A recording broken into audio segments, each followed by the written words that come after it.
It was because I should write a concert for violin and gagago instruments, gagago orchestra for the violinist Sayaka Shoichi. And then I came to Tokyo to study the gagago tradition and to study the instrument a little bit, to know about more about the instruments. Therefore, I am here. I am here 8 days. I have heard their concert on Sunday, but now I will this afternoon meet Mr. Yamada, who is one of the leaders of the orchestra, and he tells about the Gagaru tradition and about the instruments also. And then tomorrow I met musicians. They can play for me the instrument and tell about what's possible, what's not possible with these instruments. I have read and heard from internet a lot of Gagaru music, so I know something. But it's good to meet and maybe prove myself Koto and Viva a little bit. The Viva and Koto are also Hitsiriki. It's oboe, but it's normal or retake flute. Maybe it's flute, but Japanese flute. They are also Sho is also. You must know Sho very well to be able to write. But I have found material already about Sho. So it's very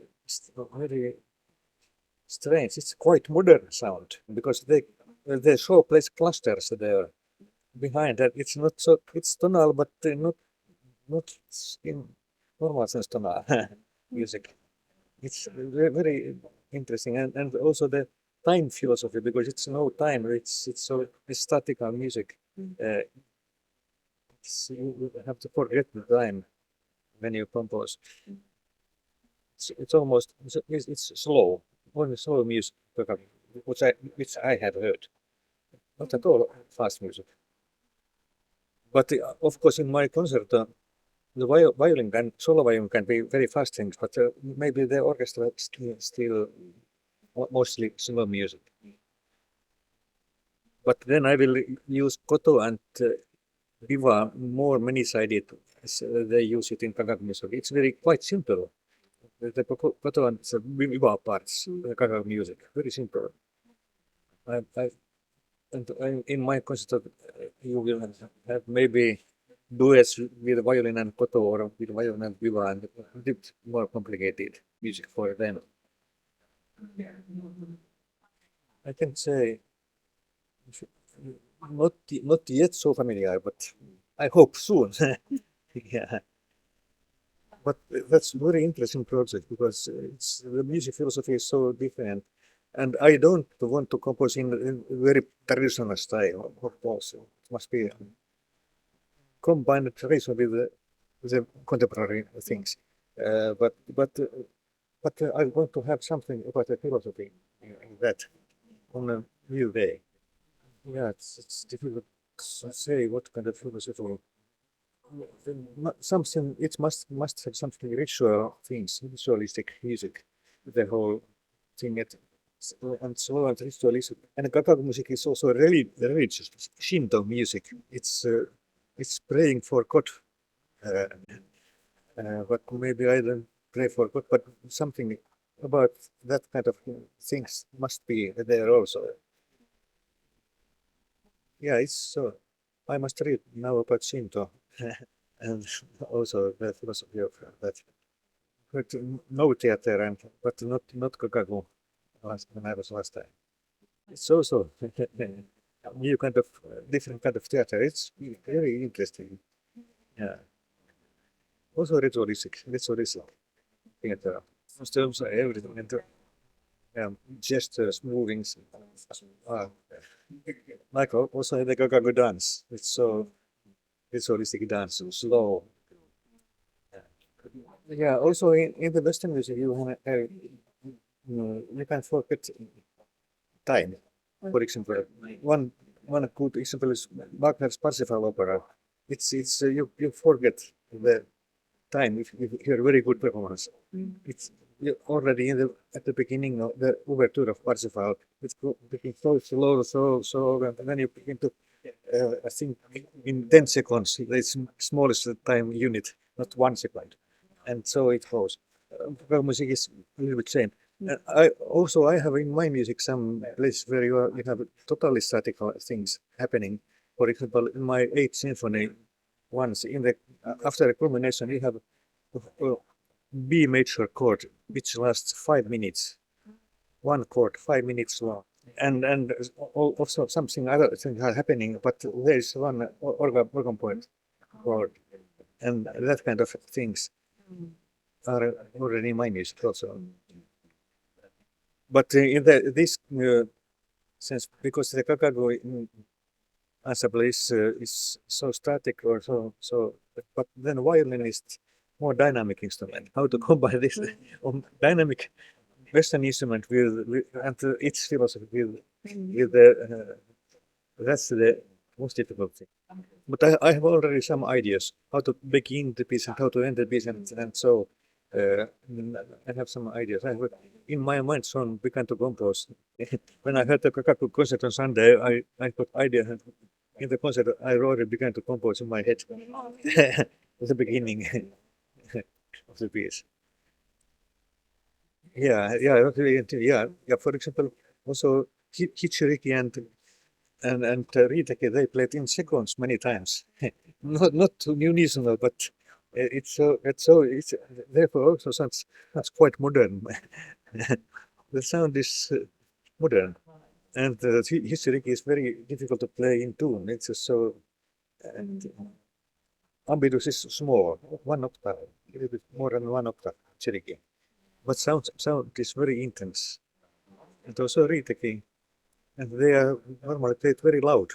Riteki and Hichiriki together fortissimo all the time. I don't know if it's possible to play silent music for Hichiriki. Is it maybe not so easy? Sure, it's silent. The clusters. I want to use the whole Kakaku orchestra. 3 Hichiriki, 3 Riteki, 3 shows, 2 piva, and then 3 percussion instruments. Soto, taiko, and kakko. Riteki is high. There are no bass instruments at all. Maybe koto you can play deeper sounds, but real bass lacks. The same is also in Chinese music. Chinese old music, they have no bass instruments in Chinese music. It's only discant instruments. Very deep drums, deep drums, but I think the Chinese orchestras, they use cellos and contrabasses, Western music as bass instruments. Yeah, Kanae Nosava. Yes, I composed a concerto for Kanae. We had tour in Finland, and then we met last year, November, 1 year ago. Then I promised to compose a concert for her, and I did it now in the summer. I have also myself an air horn. I started to play it so that I could write every fingerings and bowings to the piece. My main instrument is violin, so it's you can study it quite soon. But it's totally different because only 2 strings and bow is between the strings, and then the bowing technique is totally different. It depends. If I compose a concerto, then the solo instrument is I got inspiration for the solo instrument, of course. You have to study it very well. I have written 41 concertos now, so that's given a lot of inspiration. And then you have to change your starting point because you can write on the same way for violin or for trombone. It's two different things. You have to change your thinking every time a bit. And I think therefore it has been good to compose so many concertos. Also, this Gagaku piece, you have to change your mind again to make something in other way than before. It's also always a danger for a composer keeping is to repeat himself and compose the same piece again and again. But now, if you write for so totally different instruments, it's impossible. You have to be able to change. I don't have that no, but it comes when you really have learned the instrument. Then you begin to think that starting point of the instrument, and so it comes. But of course, if you use a normal orchestra behind, then you have to make it normally have. But now I haven't a normal orchestra at all. It's kakaku. You have to forget what I have studied in this Bills Academy. Totally forget. Yeah, in this case, maybe the percussionism give the signs. Taiko can give signs, or or the solo violinist can give signs, and then the orchestra knows where we are now. It is in the summer 26. It's not quite sure, but I think. And then they have a second performance in Paris, autumn 26. The Kakaku ensemble goes to Paris, play concert there, or two concerts. I hope they should come also to Finland. Maybe I must ask if the Helsinki Festival would invite. They have invited many orchestras, but not Kakaku orchestras. For example, now this was Cleveland Orchestra playing in Helsinki. It was very expensive to invite Cleveland. Kakaku is not so expensive. Only 16 musicians and solo violinists. It's not so expensive. But then they should also bring the instruments with them. Because we have in Finland, we haven't good taiko, or we haven't kakko, I think. We have no. They have to be, but they are not too big. It is possible to bring. Yes, I have composed mostly from commissions. And normally, the musicians has asked me if I would be interested to write a concert or something for their instrument. Then I have done it. So therefore I have composed so many concertos. It's not my idea, but for musicians. And it was because some of my concerts were quite popular, especially flute concert and flute concert and clarinet concert. And then somebody asked if I would compose also for his or her instrument, like I would compose for flute or clarinet, and then so it continues. And I have a reputation that I can compose good concertos. Then musicians asked me. I have written concerto for every kind, every orchestra instrument, and some other instruments too. Also, double concertos and one triple concerto. It's cannot be a string orchestra. The newest double concerto was for violin and cello. Also, it was because the cellist Jonathan Roseman played my second cello concerto, and he asked if I would like the concerto also double concerto. So it came. And then one Japanese Australian violinist, Hiyori Togawa, I composed for her solo piece, and she asked if I could compose, and he had played also my viola concerto, and then she asked if I would like to compose a double concerto for viola and percussion. Then I did it. In this double concerto for viola and percussion, you can hear already Kakaku influences. I composed in 2020. And because Yuri is a Japanese born violist, so I heard already then Kakaku things and got influences to the viola percussion concert.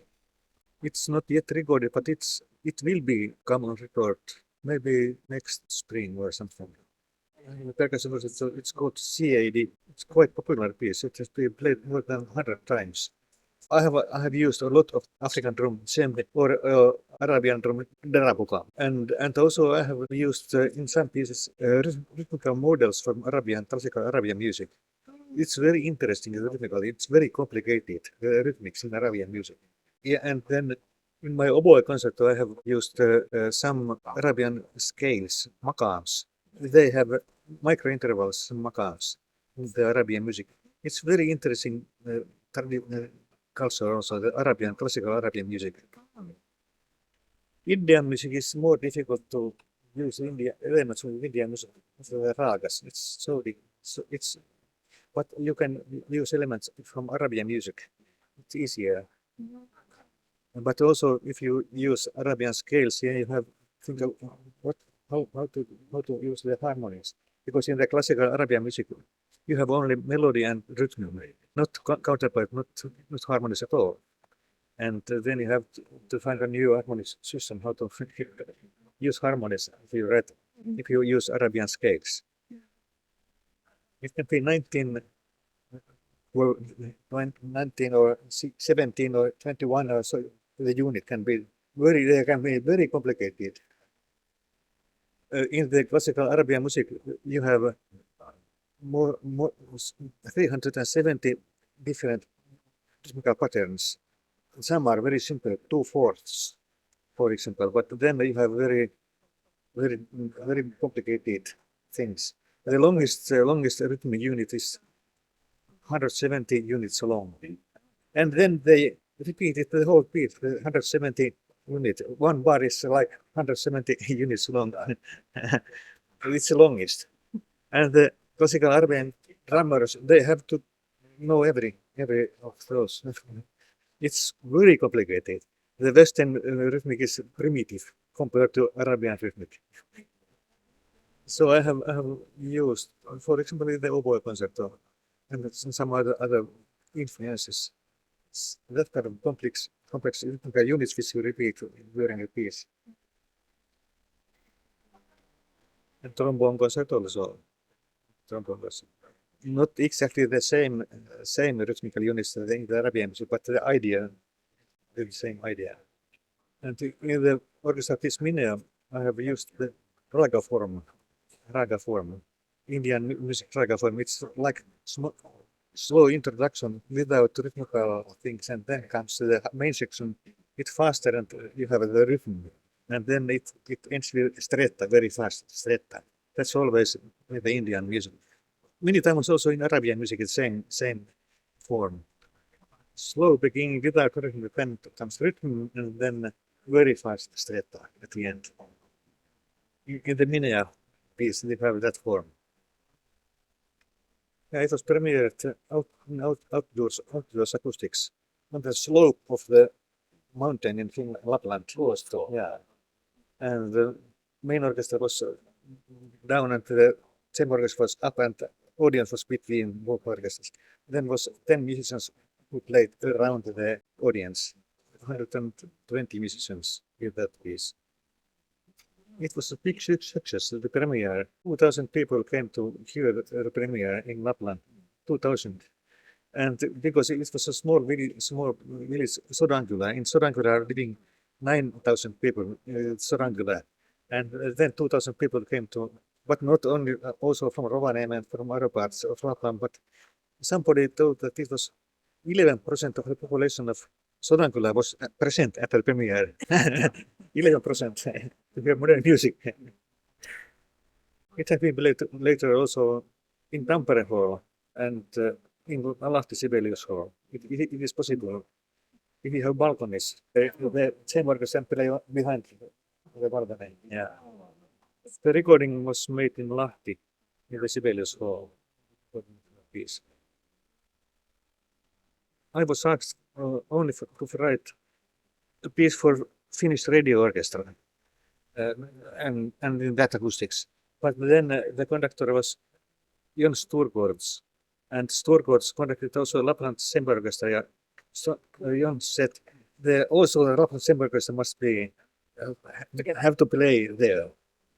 Then I thought first if they are playing together with the main orchestra, then I better if they are playing behind and the main orchestra is there. And so it went very complicated. Then I chose the place where the chamber orchestra should play. The chamber orchestra, and here are the extra the mountain musicians around the audience. I have chosen the places. But always the idea was to write only for the radio orchestra. But then Jon Sturgård said, no. And I think I will use also the space elements in the music. The violinist plays first behind of the stage. And then she comes playing to the stage and gives her message. And at the end he leaves the stage slowly. And she comes like from heaven, like in her music, and brings her message. And when she has played her message, then he goes back to the heaven or something, to the backstage. And the orchestra ends it alone. And my idea is first is to read the flute, give signs, play some melody, and invites the violin to come in. And then that's my idea now. How to begin the piece. It's like a ceremony, yeah. And it fits together with the philosophy of the philosophy. And then the violinist must be without notes because she coming playing. She can't have notes at all. She must play from memory at the beginning and the end.